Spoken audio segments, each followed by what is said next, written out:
What's happening, everybody? Trey here, joined by my dad, Sean, and today, reactions to the classics. We're going to be reacting to Paul McCartney and Wings yet again, man. Going to be checking out their highly loved record around these parts here, man. Wings at the Speed of Sound. I want to shout out our longtime friend, supporter, and patron of the channel, Trucker Kev, for suggesting this one. Kev suggested Venus and Mars for us to react to a handful of months ago, and we're going to now get to the follow-up record, man. 1976.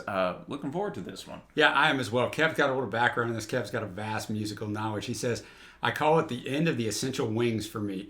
Other albums are good, but there's some filler on some of the later stuff. Just like the prior album, which you were just talking about, Venus and Mars, there would be many songs written by Macca, few that aren't. He would give the singing duties to other members of the band. I happen to like the ones that are sung by others. This is an album I've liked since I was about 7 years old. It's got those memories tied to it.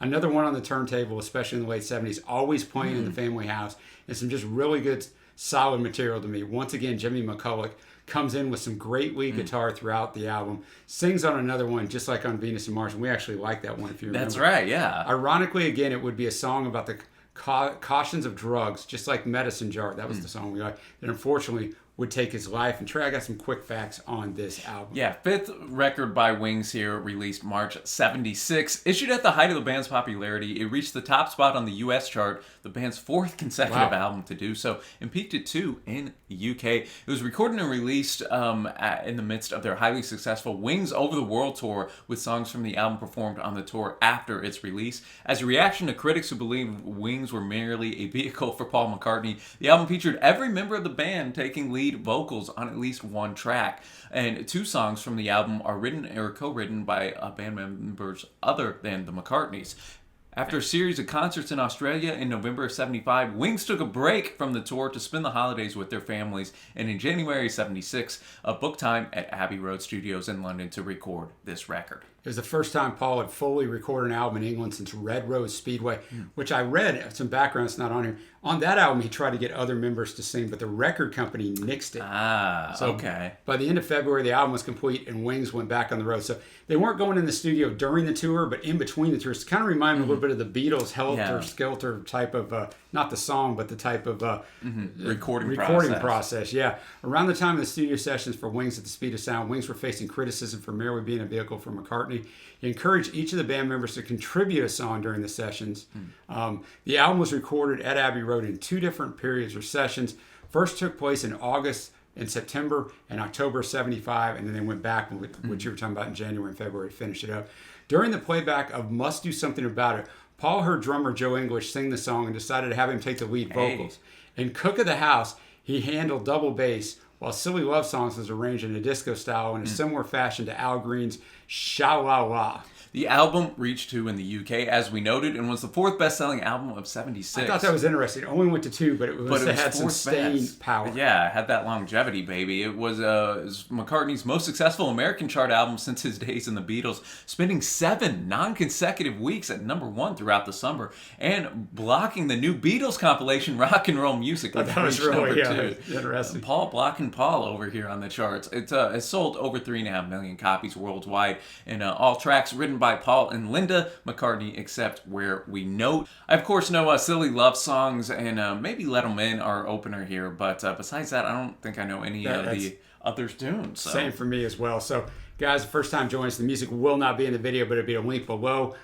Click on it. You can listen right along with us. If you already know this album, just want to know what we think, hang out here, Trey. We're going to have the lyrics up as always, and we're going to get to that album opener, Let 'Em In. Yeah, Let 'Em In, baby. McCartney wrote this. Reached the top 3 in the UK, US, and Canada. Starts with the sound of a vibraphone mimicking a chime doorbell before the rhythm begins. The lyric name checks several famous people between friends and relatives of McCartney who, within a justified reason, knock on the door or ring the bell of his house, and he exclaims, "Let 'em in." They include McCartney's paternal aunt Jen, his brother Michael, and Linda McCartney's brother John. Phil and Donna, the Everly brothers, are named. The duo had a hit with "Keep a Knockin'," along with Martin Luther.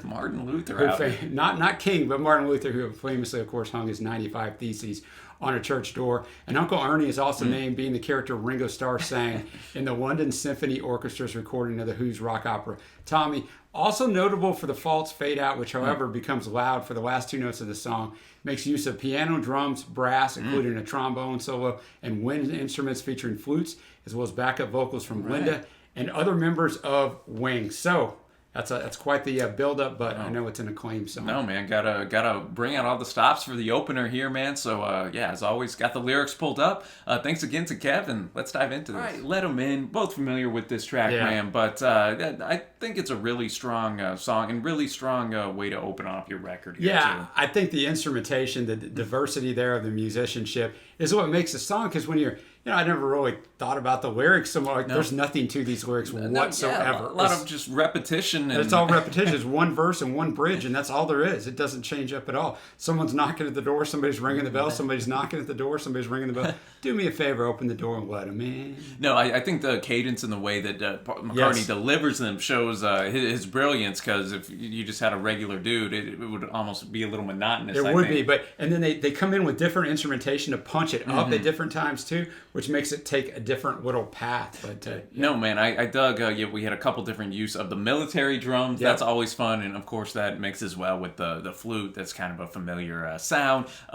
We also had the trombone solo, which you mentioned it. It's doesn't rare. happen, and something that just kind of dawned on me, and I double checked on the liner notes for this track. There is no actual guitar on this song. No, it's really just led by that bass work, in particular, and all the other horns and flutes and drums that surround it. So kind of unique in that regard too, man. But really strong offering here by Wings, and really a good way, I think, to open your record, and still sounds good in concert to this day when Paul does it. And now, Dad, we're gonna go to a little Denny Lane action here, as he's singing lead on The Note You Never Wrote. Let's do it. All right, The Note You Never Wrote. Denny Lane, man, taking it on this, and I thought, Dad, the progression of this song was what impressed me the most. Yeah, it's definitely the highlight of the song. The build on it instrumentally got kind of interesting. Some backing stuff on there. Paul and Linda wrote it. Denny just sang it, so just getting that in there. And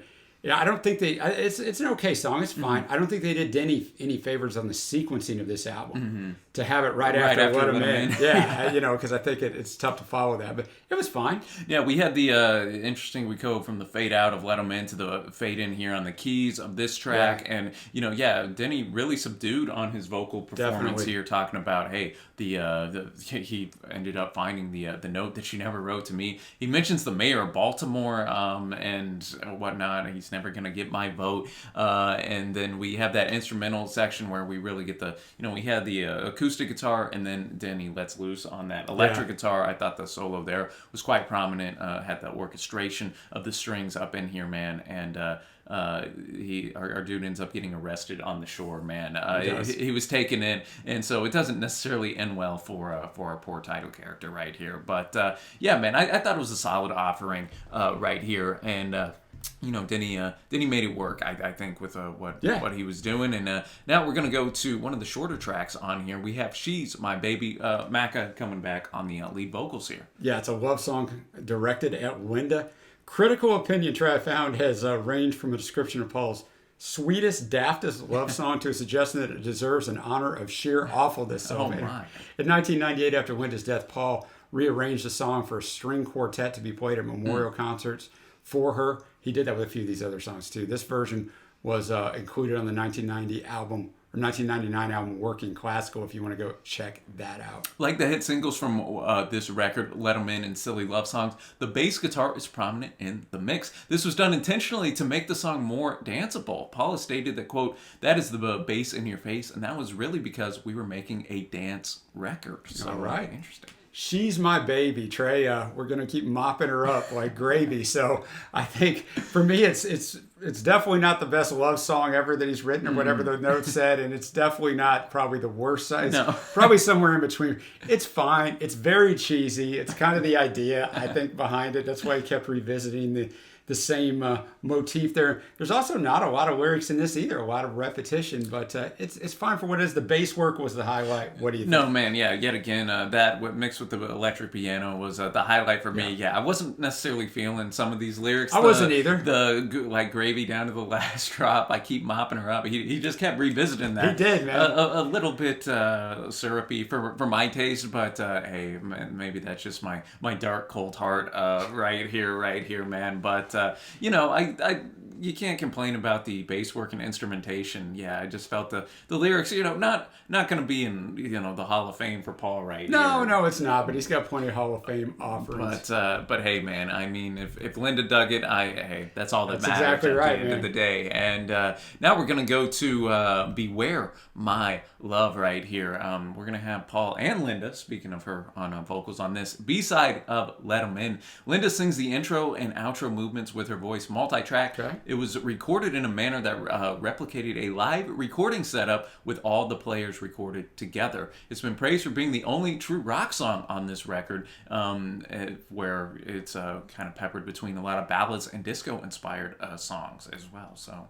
Yeah, according to DeRiso, one of the writers that writes about this, as good as the Wings at Speed of Sound version is, an unreleased version that McCartney recorded with Led Zeppelin drummer John Bonham was even better. So Dang. I know it's unreleased, but DeRiso saw it, so somebody's going to find it somewhere. All right, Beware My Love, longest track on this album, man. But you know what? I quite enjoyed this song. I thought that the musical progressions in it were impressive and kept you engaged as the listener. I thought Joe English on the drums crushed it, and I got to seek and see if there's that John Bonham version out anywhere. Yeah, can you imagine if English was that good? Nothing against him. And I thought the piano work was fantastic on it as well. And yeah, quite the song, quite the epic song, No, yeah, book ended by Linda on those, Yes. as we noted, those multi-track vocalings. Beware my, almost had a bit of an ominous start to it. I thought that too. And then Paul comes in and with that electric guitar backing, quite rocking. Obviously, the most rocking type of song Yes. that we've had. So our research didn't lead us astray on that one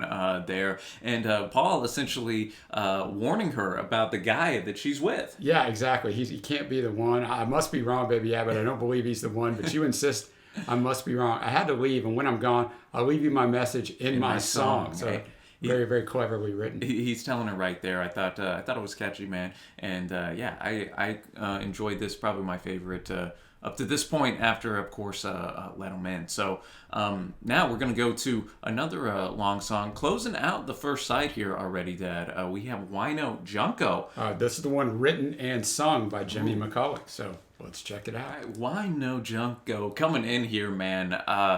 And why is it, Dad, that the songs about drugs are always the smoothest on the record? I don't know, but this thing was very smooth. I mean, the chorus, Wino Junko, can't say no. Wino Junko, eyes aglow, pill freak, spring a leak. You can't say no till you go down again, because it never turns out well for the Winos and Junkos, man. No, I was feeling a little bit Steely Dan vibes on this track. That's a good call. Mixed with maybe a touch of ELO, especially at the end as we got a little recorder action.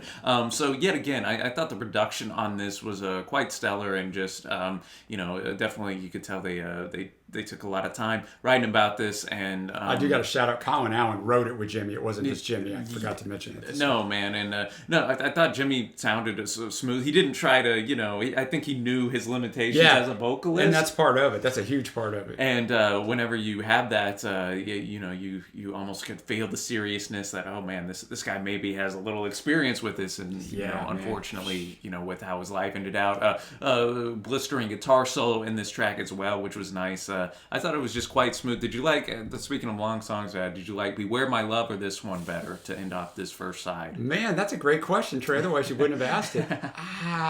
Because I think I'm going to lean still a little Beware My Love. I am too, but this song is really echoing in my head. So it's a close call, a lot closer than I would have thought it would have been. Yeah, and serious subject matter to end off our first side, but we're about to get to a little silly love songs right here to start off our second side. We say this all the time in albums in the 60s and 70s, even a little bit in the early 80s. It's all about what leads off the album side, and this starts off side 2. Let 'Em In started off side 1.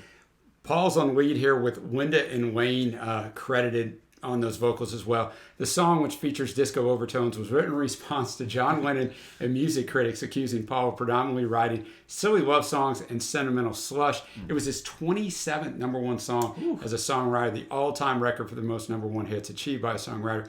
With this song, he became the first person to have a year-end number one song as a member of two distinct acts. Previously hit number one year-end with I Want to Hold Your Hand in 64 and Hey Jude in 68.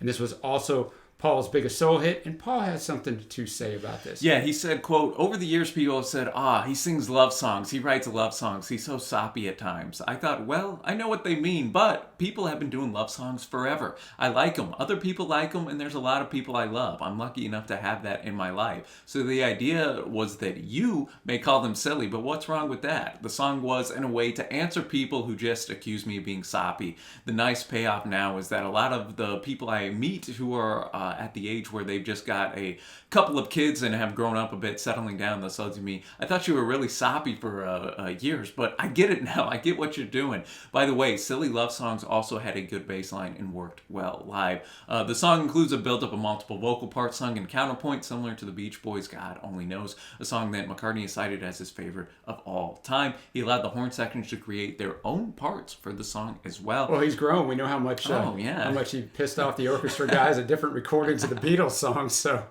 let's get this going. All right, silly love songs, bringing it in here, man. Take you back in time, Dad. It does, man. I remember this. I mean, I was only 5 when this thing came out, but a couple years after it to remember it being played. I think there's a lot going on in this song. Oh, but that's what stood out to me, man. It's incredibly well put together. No, man, you had everything. I mean, from the jump, you have Paul's bass just so punchy in the mix, man, which, stands out and, kind of like what we just said in the intro to the song, talking, hey, these people dogging on me for the silly love songs, but guess what? I'm just going to keep rocking it. I'm going to keep doing it, man.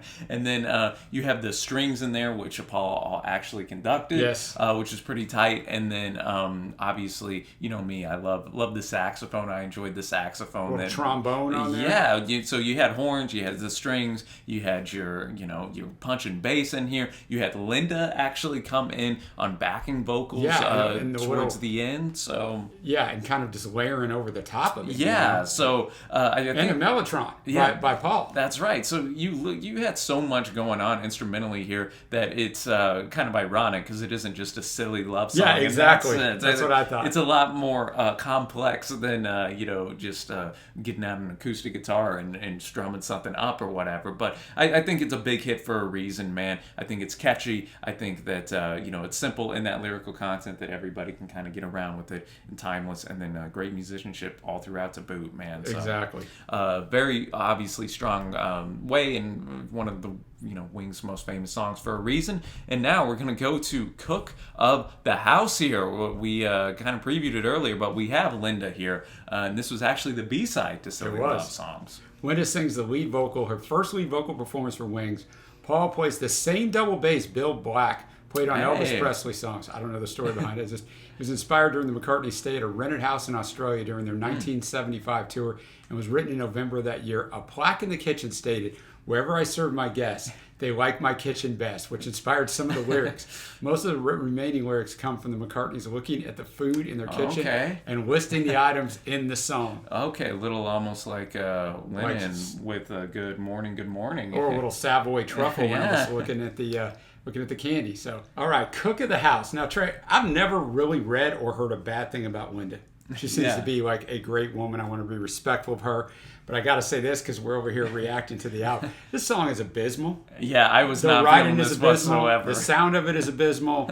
It's awful and it doesn't need to be here. And, like I said, I don't want to be disrespectful. She seemed like a great lady. But this song does not belong on this album. I don't know how I could say it any stronger. That's all I really want to say and spend time on this song. No, man. The one positive, I mean, I like they were trying to go maybe a little 50s rockabilly, throwback action. Almost even some 40s with the audio quality. Yeah, but yeah, I mean, there's just the whole literally naming the ingredients there. It is what it is. It didn't work for me either, and as you said, probably the less time spent on it, the better. So we'll move on along to Time to Hide as we go now to the second Denny Lane led track right here. He's on the vocals and wrote it. So a little double Denny Lane action. Let's hear what we got. All right, Denny Lane coming in with Time to Hide. Did you like this more than the Note You Never Wrote? I like the writing on the note you never wrote more, but I probably like this instrumental more. How about that for dodging the question? I mean, there's parts of both I like. No, I'd land on this song, actually. I like just a little bit more. I thought, yet again, we're a broken record here, but the bass lines on this record have been, just so punchy in your face. I just love that. And, Denny was able to get, let his vocals go a little more than the Note You Never Wrote. And it had a little bit more rocking energy and the harmonica in there too. The harmonica in there, and I'll say this: I haven't said about Wendy. Like even on the last one, when I was like that song, it's not really about her vocal performance. It wasn't great, but it's just the song itself. She does serve a purpose in this band pretty nicely in the fact that sometimes that female backing vocal, that's a great point. Kind of breaks up a song a little bit and adds a lot to it that you don't normally get with the group. So. I will say that. But yeah, man, I like this one. And, essentially our guy here, he's going to have to run out, but he's not running out on her. No. It's because the law. It's coming down on him, man. That hammer's about to go to fall, but hey. She can give him some place to hide.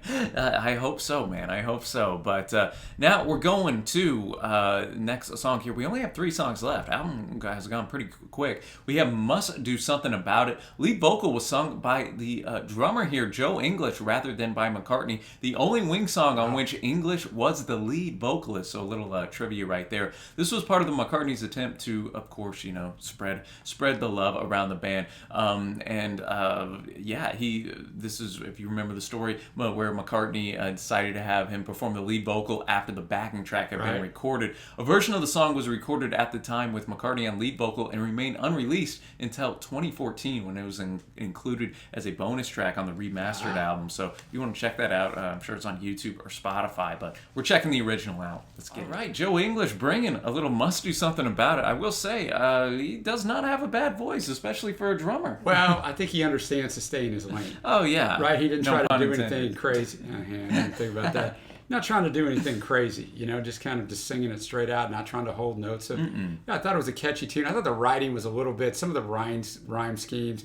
No one seems to need my vote. No one has to change a note. No one here to hold my coat. Some of the rhyme schemes are a little, I don't know, but Joe didn't write it, Paul did. But it stuck in my head a little bit. I thought it was a fine performance. No, man, I quite enjoyed the little acoustic melody we had there, and essentially our man's down and out. He's alone. Yeah. Another day just sitting in there watching movies all alone, watching the sunset go down, and you know what? He's got to do something about it. Does he end up doing? It's left to our imagination. I can work out one or two ways, Joe. Sometimes you're better off just chilling. Man, very chill song. It's kind of interesting to me. I know, and we can touch on this at the end too. But I know some criticism is, this song or this album was very disco-esque or ballad, and I'm not really getting the vibe of that. I'm not getting that at all. No, and we only have 2 songs left, and we're getting to a short and sweet one here. San Ferry Ann, going back to Macca on this one. It's a play on the sound of the French expression, which I'm not going to try to pronounce here, but that translates to that makes nothing, meaning it doesn't matter, never mind, that's okay. This French phrase, when spoken by a native speaker in French, would sound very much like San Ferry Ann to a speaker of English. So, hey, it makes sense. I'm really disappointed you didn't try to tackle that French expression. You cheated us all out of it, man. Right, San Ferry Ann bringing it almost a bit of a jazz-esque type of feel on this track. They packed a lot into only 2 minutes here. Yeah, you mentioned that during. It's very true, man. A lot of instrumentational runs going on in here. Yeah, man, it's different than any other song on here. Yeah. Once again, not disco-like. So I like that they're tackling a lot of different genres, really. Really quick, put-together song. I don't really have a lot to say about it. I just thought Paul's vocal, he delivered it well. He kind of got to deliver this song. and a little different cadence, and I thought he did well with it. No, and I even thought on some of the horns it almost had a bit of a Latin flair to that's it a at good point. points, Yeah. oddly enough. Yeah, and the story goes essentially he's talking to the deer there, dressed really good, looking swell, talking then about her man, who yet again it seems to be a recurring theme on this record of people that can't stay in this relationship. They got to go for one way or another. I like it too. He called him "your little man." Brings you trinkets when he can. Paul getting a little shot in there. And then we finally get the name at the end, San Ferrian, and the world keeps turning happy ever after. So yeah, I thought Paul delivered a cool vocal delivery on this song, man. And we're gonna finish this record out with "Warm and Beautiful," the 11th and final song here. Paul again gonna take lead vocals on this. Yeah, it's a love ballad sung by Paul, directed to Linda. Critical opinion of the song is very widely. We already had one of these. Ranging from a comment like this is one of the most beautiful songs Paul ever wrote for Linda to a suggestion that it might be one of the worst songs Paul McCartney has ever written. The great Elvis Costello stated that this song is one of the most beautiful songs that Paul ever wrote for Linda. So Elvis knows a thing or two about music. All right, "Warm and Beautiful," a ballad ending us off here, Dad. I quite enjoyed the little slide guitar action that Jimmy McCulloch threw in there in the middle, kind of striking. And then you can't have a ballad and a love song without a little string action up in there too, Yeah, and I thought an interesting way to finish the album after it is so diverse instrumentally to kind of scale it way back. Like you said, Jimmy on the slide, a little bit of strings, but mainly just a piano ballad. Yeah, no. Paul pouring his heart out. You can't fault the guy for that. No, and a little poetic here in the love, faith, and hope are beautiful. When your world is touched by sadness, to each his own is wonderful. Love will never die. Some of those Paul sentiments that obviously harken back to the early Beatle days. Kind of pop back up right here, man. And hey, I'm sure Linda quite enjoyed it as well. Get to be a hero every night you do it on stage. In the concert tour. And that'll take us now to our favorite tracks right here. But before we do that, we'll get to Kev's favorites. From his words, the favorites on this one are many. "Let Me In," "The Note You Never Wrote," the hard-rocking "Beware My Love," Denny's written song "Time to Hide," and I also like the laid-back, jazzy groove of "San Ferry Ann." "Wino Junko" has been a long time favorite. I love the fact that Paul brought out the Mellotron on that one. There's a part where it says "You Go Down" that is just so cool. While "Silly Love Songs," honestly, it's been played to death, and it's on what I like to call a list of songs. If I never hear again, I'm still okay. It does get a strong honorable mention because of that great bass work from Paul. So there's a lot of the same sentiments we do. Oh, yeah. A lot of the same sentiments we do. 100%. For me, man, in no particular order, "Let 'Em In," I think it works so well as an opener. Agreed. I also am going to go "Beware My Love" was kind of the, hidden gem, so to speak. But I just loved how rocking that was and how much it brought to the table instrumentally on that, too. And, of course, "Silly Love Songs," kind of basic, but gotta give it a nod. Yeah, I'll go with "Let 'Em In." I'll also go with "Beware My Love." I'll go with "Wino Junko." That sticks there. "Wino Junko" was strikingly catchy. It is, man. I found that to be, just kept running through my head. "Silly Love Songs" is up there for me just because I haven't heard it in forever. Kev listens to a lot of classic rock stations. I don't, so that's gonna have to be it's gonna have to be what I go with. And then we go to our overall score. So before we do that, Kev's got his overall score. He's going with an 8.5 out of 10 on this. He says it's a very solid, enjoyable album still. You want me to go first? Go for it.